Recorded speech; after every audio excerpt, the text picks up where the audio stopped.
Okay, so ready to dive back into the world of espionage.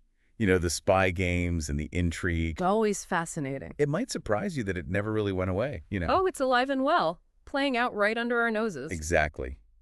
And today, we're going deep into the life of a woman who became, well, the face of modern Russian espionage, Anna Chapman. Oh, yeah, she's captivating, no doubt. Captured the public's imagination.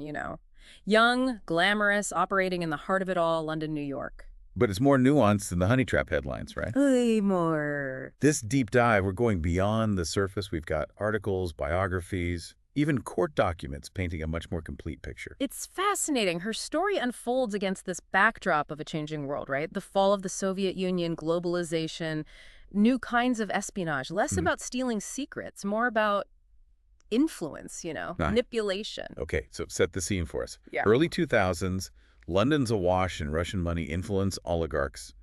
It's Londongrad. Right. And right in the thick of it, Anna Chapman, living the dream, seemingly. But when we dig deeper, cracks in the facade. And it starts with a whirlwind romance. Oh, yeah, this is where it gets interesting. She meets Alex Chapman, a young Brit, at a rave, no less. London's Docklands. They fall head over heels, married within months. Sounds like a fairy tale. Right. But then, But then, her father. former KGB, now SVR, Russia's Foreign Intelligence Service. Exactly. Suddenly, that fairy tale takes a bit of a turn. Little details, too. Red flags, like the honeymoon, Yeah. 6 weeks, Zimbabwe, where her father's stationed. And Alex, the husband, Yeah. describes the father's security detail as intense, like way too intense for a diplomat. Blacked out SUVs, constant Like a surveillance. spy movie. But was she already trained at this point? Sent to London with a mission? Or groomed over time, influenced by her father, the world she's in? That's the million-dollar question, right? Because the traditional, illegal, fabricated identity disappears into a country that's evolving. And Anna, perfect example of how Russian intelligence adapted. So instead of a new identity, she uses her real one. Young, attractive Russian woman. In a globalized world. Yeah. Not a barrier, maybe even an advantage. You got it. And this is where Londongrad becomes crucial to understanding her. Not just a playground for the wealthy, right? But a hub for Russian intelligence activity. They blend right in. So it's like the perfect storm.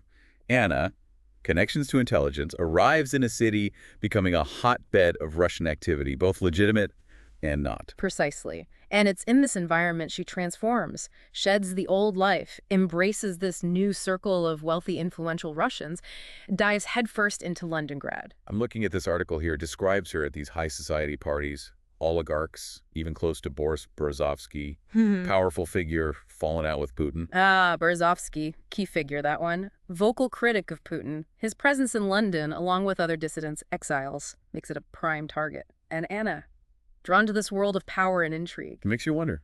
Genuine interest. Or directed, groomed even by intelligence to infiltrate. It's like separating fact from fiction. And that's what makes this deep dive so compelling.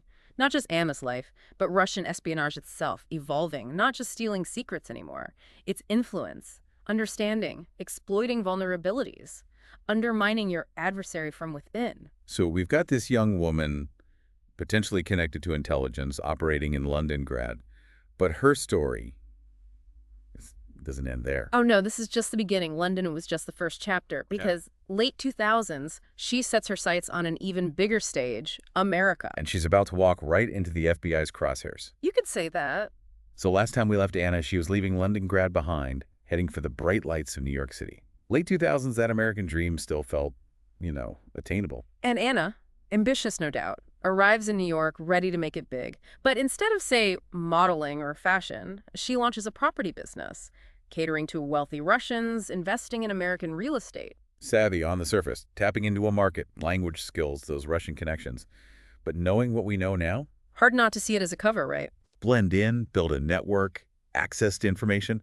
This was the time when soft power was becoming a thing. Oh, absolutely. Influence through economics, culture, not just military. So while other Russian operatives might be after secrets, infiltrating agencies, Anna's playing a different game, embedding herself in business, finance, where information is king. And she plays it well. Industry events, networking, high-profile individuals, even dating men with connections from the outside. Just another entrepreneur chasing that dream. But the FBI, watching her every move.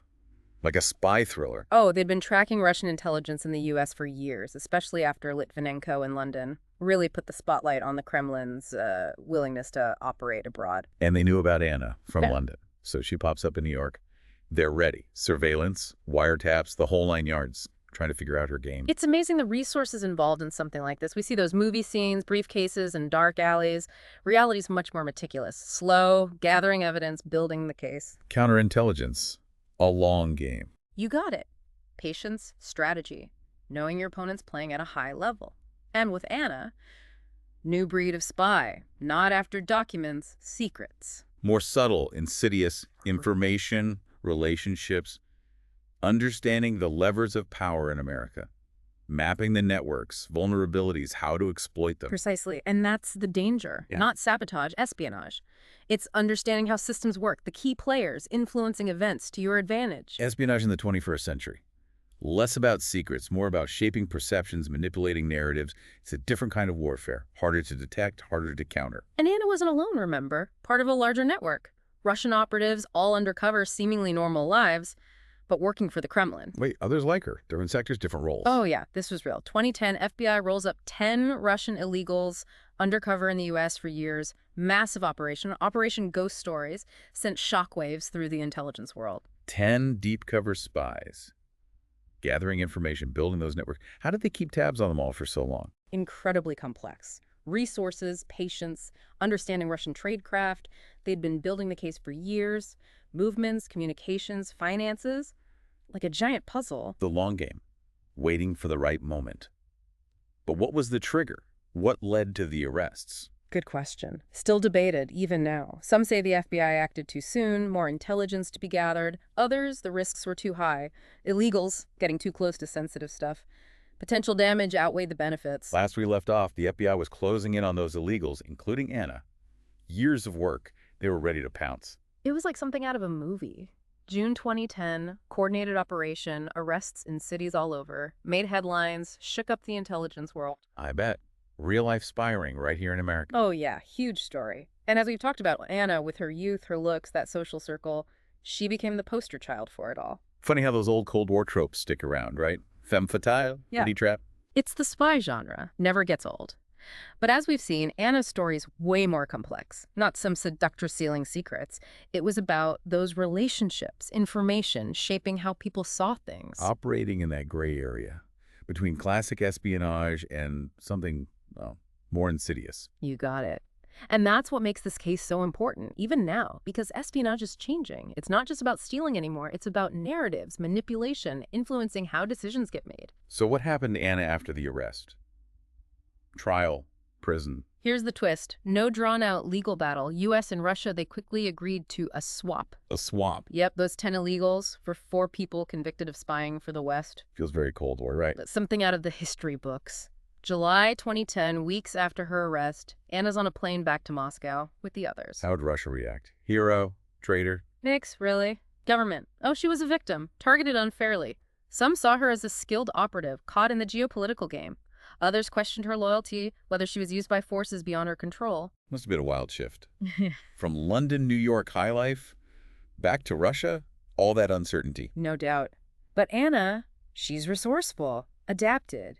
Used her fame, became a media figure, TV show, even a fashion line. Turned it into an opportunity, huh? Built a new image, used that notoriety to her advantage. Exactly. That's what's fascinating about Anna Chapman. Chameleon, different worlds, reinventing herself.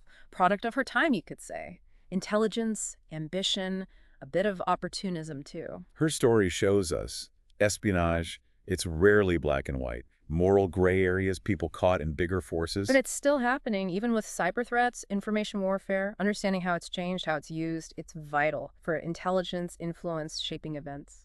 So as we wrap up this deep dive, what's the takeaway for our listeners going about their lives? The big one. Espionage isn't just in movies. It's real, and it's often subtle. We got to be aware. The information we get, our sources, how easily we can be manipulated. Sobering thought, but also a wake-up call.